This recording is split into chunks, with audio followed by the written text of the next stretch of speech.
हर हर महादेव। देवों के देव महादेव। नमस्कार दोस्तों, एपिसोड की शुरुआत हर हर महादेव एपिसोड की झलक। शुरुआत होती है हिम से ढके कैलाश पर्वत की भव्य छवि से, फिर वहां की हरियाली दिखाई जाती है जहां शिवजी ध्यानमग्न है। नारद जी का आगमन।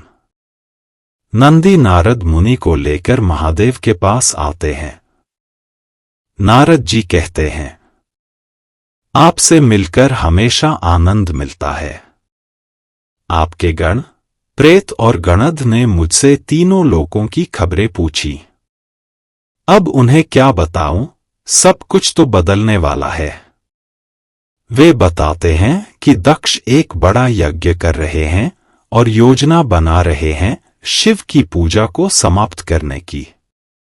शिवजी शांत स्वर में कहते हैं, दक्ष को मुझसे द्वेष है, यह उसकी समस्या है, मेरी नहीं। सती की बात।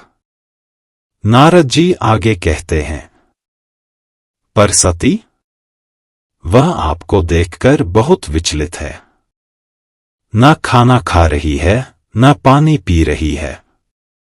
जब मैंने आपका नाम लिया तो उसका चेहरा देखने लायक था, वो आपसे अभिभूत हो गई है। क्या आपको कुछ महसूस नहीं होता?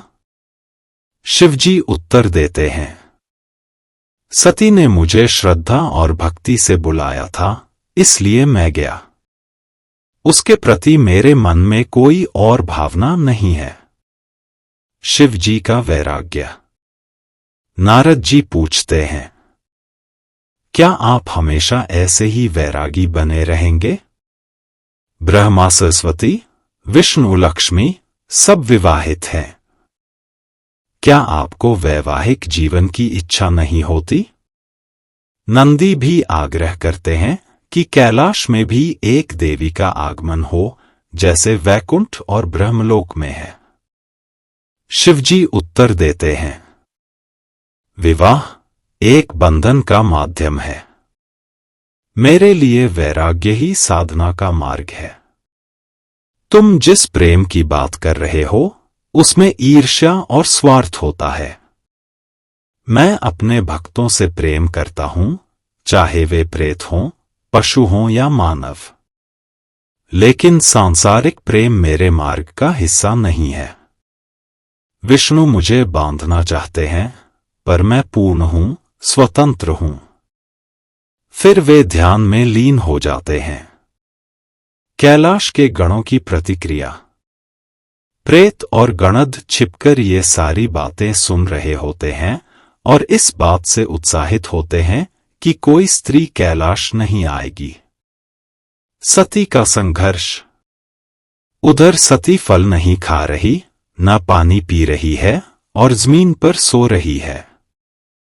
ख्याति कहती है, कम से कम फल तो खा लो। सती कहती है, अब बस थोड़े कमल के फूल बचे हैं। मैं पिताजी को शिकायत का कोई मौका नहीं दूंगी। वह दक्ष के हाल के बारे में पूछती है। अदिति बताती है, पिता कुछ खा नहीं रहे, बस खुद को व्यस्त रख रहे हैं। नारद जी की भविष्यवाणी। नंदी नारद से कहते हैं, अब तो आप ही कुछ कर सकते हैं। नारद मुस्कुराकर कहते हैं, शुरुआत हो चुकी है। अब जो करना है वो देवी सती करेंगी। सती का सपना और निर्णय। रात में सती को फिर वही सपना आता है। वह बालकनी की ओर दौड़ती है और पहाड़ों की ओर देखती है। कौन है ये जिसकी छवि हर बार मेरे मन में आती है? पिता ने मना किया है शिवजी के बारे में सोचने से, लेकिन अगर मैं नहीं रोक पाई तो मैं अपनी नींद ही त्याग दूंगी। प्रातः। सुबह हो चुकी है, बादल छाए हुए हैं।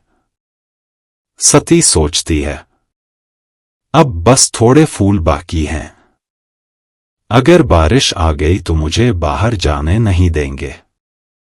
मुझे अभी निकलना होगा। सती फिर अकेली निकल पड़ी। अदिति सती के कक्ष में आती है, लेकिन सती वहां नहीं होती। ख्याति को बताने पर वह कहती है, सती जरूर अकेले फूल लेने गई होगी। चलो पिताजी को बताते हैं। प्रीकैप। सती तेज बारिश में एक पेड़ के नीचे खड़ी होती है। पेड़ से बिल्व पत्र गिरता है। वह ऊपर आसमान की ओर देखकर कहती है, अब तक मैं चुप थी, पर अब नहीं रहूंगी। अदिति और ख्याति उसे बारिश में ढूंढ रही हैं। हर हर महादेव। अब प्रेम, भक्ति और वैराग्य के बीच की यह कथा एक नए मोड़ की ओर बढ़ रही है। नमः शिवाय।